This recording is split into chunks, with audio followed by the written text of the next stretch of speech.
have equal opportunities. Why? The equal opportunity to excel. Equal opportunity in equal circumstances, yes, but you know people are different. To excel, yes, provided we reach the same level of excellency, perfection, which is hypothetical distant future. Yes, maybe. But we know perfectly well that even with the best intentions, people could not be equal. Why should we have equality in the, say, legal system? Myself, I'm considering myself a law-abiding citizen. And a person who comes here to rob and shoot, say, the United States administration under Carter imported thousands of Cuban criminals.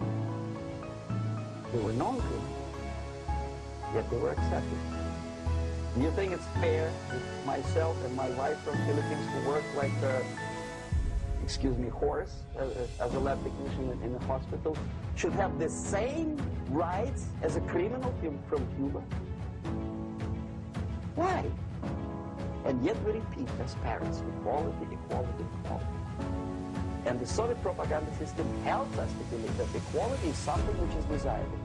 Democracy, as it was established by fathers of this country, of this system in the last century, is not equality.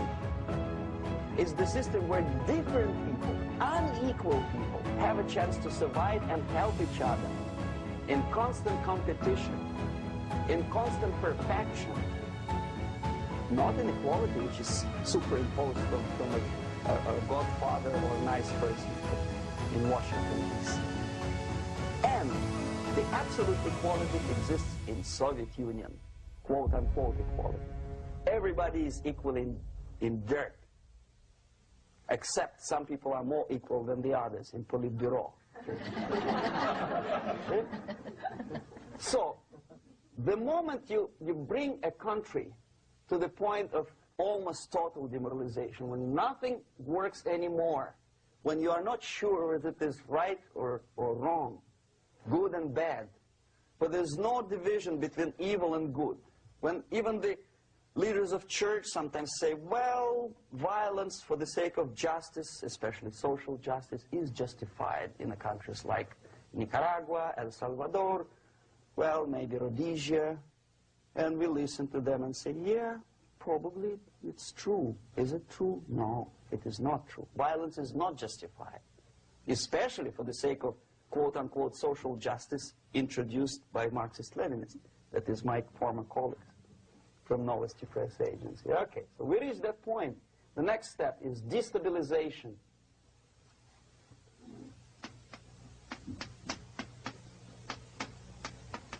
Again, this word says for itself what it is. To destabilize all the relations, all the accepted institutions and organizations in a country of your enemy. How you do it? You don't have to send a battalion of KGB agents to blow up bridges. No. You let them do it themselves. The area of application is, again, it's narrower now. Not like the previous case. The overt legitimate actions of the KGB in this case would be hardly noticeable. There is no crime if a professor who recently went to USSR introduces a course of Marxism-Leninism in a Californian college, for example. Nobody is going to come to his doorstep and say, okay, mister, come, you are under arrest. No, it's not a crime. It's not even considered a moral crime against your country. So the area of application here is narrowing down to economy, again, labor relations, right? To law and order, plus military. And economy, law and order. Yes, and again, the media, but wider scope, little bit different. I'll explain later. Okay, basically 3 areas. Economy. The radicalization of bargaining process.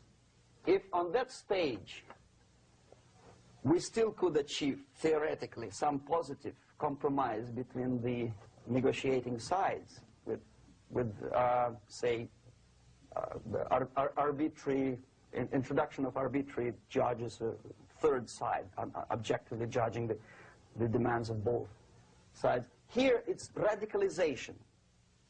On the stage of destabilization, we cannot come to compromise even within a family. The husband and wife couldn't figure out which is better.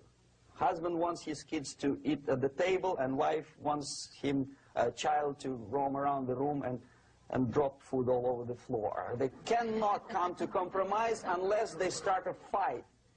It's impossible to reach a compromise, constructive compromise, between neighbors. Some people say, I don't like you to watering your lawn at that time because exactly at that time I'm walking my dog and he's getting nervous. He cannot pass his bowels, you know. So they cannot compromise. They go to a civil court or something like that. Radicalization of human relations. No more compromise. Fight, fight, fight. The normal, traditionally accepted relations are destabilized.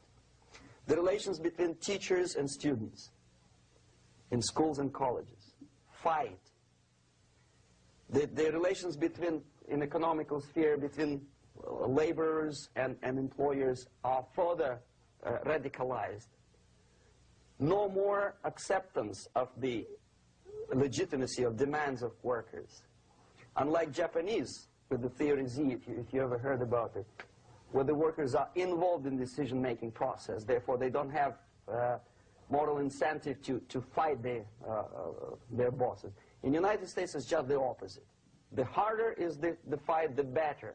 The more heroic they look. When the Greyhound network was on strike recently, the correspondents of local TV networks all over the United States were approaching the strikers, and they say, oh yes, we are doing something nice. They look like heroes and they were proud. There was some family, the husband was a bus driver. Now they decided in a protest against the bosses to camp somewhere in the forest. And they were presented to the audience as a heroic, nice people, you see. The violent clashes between passengers, picketers, and the strikers are presented as something normal.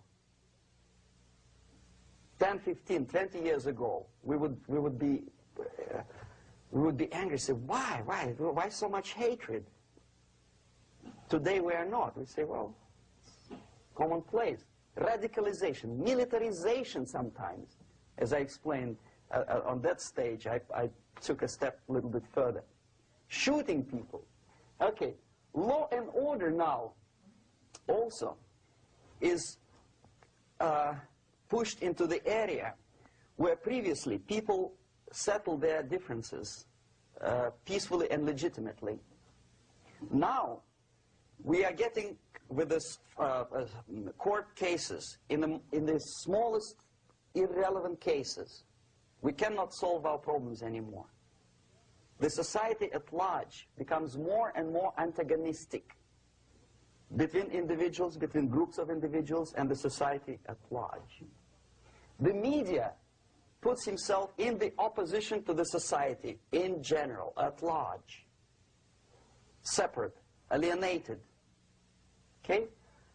On that stage, you remember I was talking a couple of hours ago about the sleepers. That's when the students from, say, United States, if they are trained in Lumumba University, or developing nations, that's the students I was dealing with, are being sent back from the Soviet Union here. Or if they were already in the United States, in the country, which is the object of subversion, they spring to action. The sleepers go up. They slept for 15 to 20 years. Now they become leaders of groups, preachers, I don't know, public figures. Prominently they actively include themselves in a political process. All of a sudden we see a homosexual. 15 years ago he did his dirty job and nobody cared. Now he makes it a political issue. A political issue. He demands recognition, respect, human rights. and he rallies a large group of people. And there are violent clashes between him and police, his group and ordinary people, no matter what. It's black against white, yellows against green, doesn't matter where the division line goes. As long as this group come into antagonistic clash, sometimes militantly, sometimes with firearms, that is destabilization process. The sleepers, many of whom are simply KGB agents, become leaders of the process of destabilization. Doesn't mean that Comrade Andropov sends Comrade Ivanov to the United States. The person who takes care is already here. He's a respected citizen of the United States. Sometimes he gets money from various foundations for his legitimate struggle for, I don't know, human rights, women's rights, kid lib, prison lib, whatever. There are sympathetic Americans who donate their money to him. This stabilization process usually leads directly to the process of crisis. In case of developing nations, that's the area where I was active. The process starts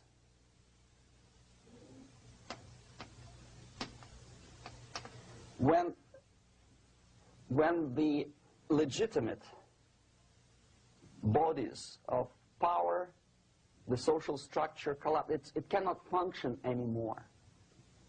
So instead, we have artificial body injected into society, such as non-elected committees.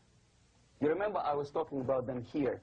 Social workers who are not elected by people, media who are self-appointed rulers of your opinion, some strange groups which claim that they know how to lead society forward.